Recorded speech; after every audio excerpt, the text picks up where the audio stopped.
ចឹងខ្ញុំចាប់តាមរៀនកាលណាយើងចូលមកងាររៀនលោកគ្រូអ្នកគ្រូនឹងឃើញមានមកវិជា4 6មកទី1ថ្នាក់ទី1ទី2ទី3ទី4ទី5ទី6ពេលលោកគ្រូអ្នកគ្រូចុចទៅថ្នាក់ទី1មាន3មកឬក៏4មកឬក៏ច្រើនជាងហ្នឹងលោកគ្រូអ្នកគ្រូចុចកន្លែងពីច្រើនជាងច្រើនទៀតយើងចុចថ្នាក់ទី1ទៅនេះមានតែមកទៀតយើងនឹងមានសាក់ជីកបន្តទៀតបើសិនបើមានអញ្ចឹងខ្ញុំឧទាហរណ៍ទៅលើមុខវិជ្ជាភាសាខ្មែរខ្ញុំចុចលើមកហើយបន្តមកខ្ញុំចុចទៅលើមេរៀនថ្នាក់ទី5ចេញមេរៀនថ្នាក់ទី5យើងមានសកម្មភាពគាត់ទាំងអស់ហ្នឹងគឺមានរហូតដល់12សកម្មភាព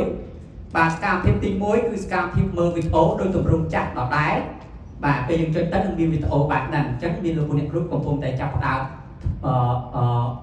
បង្រៀននេះគឺជាចំនួនវីដេអូមានចំនួន4វីដេអូនៅក្នុងហ្នឹង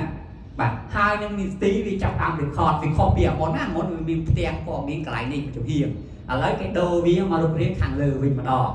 បាទអញ្ចឹងខ្ញុំអត់ចុចបន្តទេខ្ញុំសូមត្រឡប់មកក្រោមវិញពេលយើងត្រឡប់ម្ដងវានឹងសួរព័ត៌មានអត់ដូចអាមុនទេអាមុនអ្នកគ្រូទៅចុចបាច់មកវិញហើយ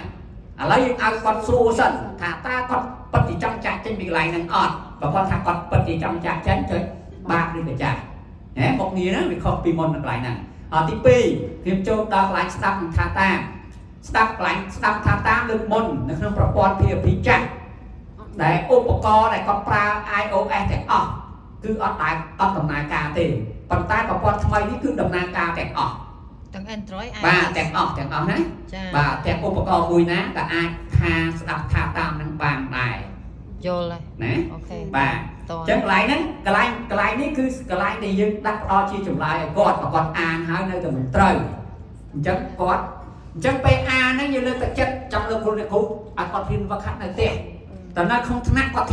ថាម្នាក់មួយម៉ាត់ហ្នឹងមិនដឹងថា record នៅអាណាទេបាទអញ្ចឹងណាអញ្ចឹងយើងលើកទឹកចិត្តឲ្យគាត់រៀននៅផ្ទះទៅគាត់វឹកហាត់ថាទៅឬមួយក៏ប្រាប់ឪពុកម្ដាយរបស់គាត់ឲ្យគាត់ជួយណែនាំកូនរៀននៅផ្ទះទៅលើផ្នែកកន្លែងហ្នឹងពេលយើងចុចហើយចុចបន្តទៀតនេះពេលចុចទៅវានឹងលោតព័ត៌មានបែបហ្នឹងហើយបន្តហើយនឹងក្នុងហ្នឹងគឺមានសំណួរ16សំណួរអញ្ចឹងធ្វើបាន1សំណួរហើយឃើញទេបាទអញ្ចឹងត្រឹមត្រូវ1ខអត់មានទេរំលងអត់មានទេអញ្ចឹងខ្ញុំបន្តទៀតបាទខ្ញុំបន្តទៀតបាទបន្តទៅវាលោតចេញមួយបែបហ្នឹងអញ្ចឹងទាំងអស់ខ្ញុំបាន2សំណួរហើយអញ្ចឹងខ្ញុំអត់បន្តទៀតទេដោយសារខ្ញុំបង្ហាញជាគោលជូនលោកអ្នកគ្រូឲ្យឃើញថាកន្លែងផ្នែករៀនហ្នឹងបែបណា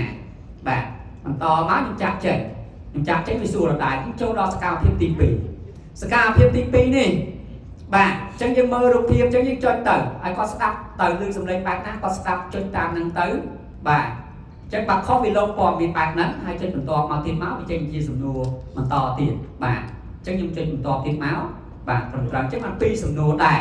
អញ្ចឹងវាកន្លែង16សំណួរអត់2សំណួរដែរអញ្ចឹងខ្ញុំសូមចាក់ចេញទៅបន្តសកម្មភាពផ្សេងរហូតដល់សកម្មភាពកន្លែងនេះយើងខុសពីមុនយើងរៀបតាំងលំដាប់យើងចុចបេតុងរត់ចុះរត់ឡើងឥឡូវអត់ទេអានេះយើងទាញវិញពលលោកគ្រូអ្នកគ្រូមួយចំនួនគាត់សួរដែរគាត់ថាចុចទៅអត់ឃើញតាណាសោះបាទចុចទៅនឹងដែរឥឡូវវារត់តាណាអញ្ចឹងសូមអត់ទេយើងទាញទៅលេងហ្គេមអញ្ចឹងណារៀបតាំងតាមមកយើងទាញមួយយើងមកស្អីគេកកាកៃកាយចឹងមកចេះចូលប្រមមកហ៎បាទអញ្ចឹងអាចដែរណាអាចលោកគ្រូអ្នកគ្រូអត់ដឹងថាវាមិនទាញវាទៅជារឿងផ្សេងមួយទៀតបាទសូមជម្រាបអញ្ចឹងលោកគ្រូអ្នកគ្រូអាចទាញវាតាមដល់វាមកបាទទីត្រឹមត្រូវក៏បាទណាបាទហ្នឹងអញ្ចឹងកន្លែងត្រឹមត្រូវល្អបាទត្រឹមត្រូវល្អណាស់បាទអញ្ចឹងខ្ញុំបន្តទៀតរហូតដល់សំណួរបាទចុងក្រោយដែលយើងធ្លាប់ដូចមុនហ្នឹងគឺទម្រង់មិនខុសគ្នាទេបាទហើយចុងក្រោយនេះគឺយើងមានសំណួរអត្ថបទមានរូបភាពមានអីចឹងទៅបាទយើងមើលជាបន្តនេះគឺយើងដាក់សំឡេងមួយតែប៉ាត់ពេលយើងចុចទៅឮសំឡេងក្រុមការងារដាក់ឲ្យលោកអ្នកគ្រូចឹងយើងក្តោបទៅលើខ្លឹមសារមេរៀនថ្នាក់មេរៀនទី5ថ្នាក់ទី1ហ្នឹងបាទចំនួន2ប៉ុណ្ណឹងហើយយើងចុចបន្តមកយើងទៅសកម្មភាពមួយទៀតបាទនេះក្រោយពីចប់វាមានប្រវត្តិរបស់សិស្សក្នុងសកម្មភាពអញ្ចឹងហ៎ធ្វើបានប្រមាណសំណួរអីប្រមាណសំណួរហើយម្ដងប្រមាណបាទអញ្ចឹងកន្លែងហ្នឹងគឺសម្រាប់មេរៀនតមកលោកអ្នកគ្រូចាក់ចេញមកទីចេញពីចាក់ចេញមកហូមមកចាក់ចេញមកកន្លែងដើម chân cái lái tám lúc này kêu tầng mơ thằng ta khi mình chơi ba ba mai sủng nô chân cái lái tam bàn phải không chân cái lái tam bànហ្នឹងគឺលោកអ្នកគ្រូចុចកន្លែងតឹងណៃតខ្លួននេះញ៉ែខ្ញុំមិនធ្វើមិនបានសំណួរ8សំណួរបាទត្រឹមត្រូវ1អត់សំទោសត្រឹមត្រូវ7ខុស